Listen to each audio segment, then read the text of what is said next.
Hey everyone, welcome back to the channel. If you've ever used Venmo for payments, you might have wondered about their buyer protection feature.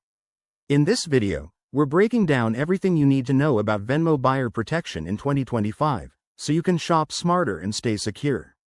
Let's dive right in. First off, what exactly is Venmo buyer protection? It's a safeguard designed to protect you if something goes wrong with a purchase. Think of it as your safety net for online transactions, especially when buying from strangers or through apps.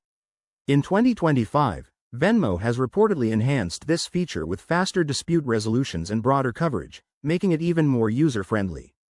How does it work? Simple. If you pay for something and don't receive it, or if it's not as described, you can file a claim directly in the app. Venmo will investigate and might refund your money. But here's the key: not all transactions qualify. For instance, peer-to-peer payments between friends or cash equivalents aren't covered. So, always use the goods and services option when buying items to ensure you're protected. One of the biggest benefits in 2025 is the improved eligibility for digital goods, like apps or subscriptions, which weren't always covered before.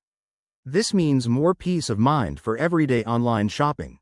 However, there are limitations. Claims must be filed within 30 days, and you'll need to provide evidence like receipts or communication with the seller. Plus, Venmo might deny claims if they suspect fraud on your end. To make the most of this in 2025, always double-check the seller's profile and use secure payment methods. It's also a good idea to keep records of your transactions. Overall, Venmo buyer protection is a solid tool, but it's not foolproof. Combine it with your own caution for the best results.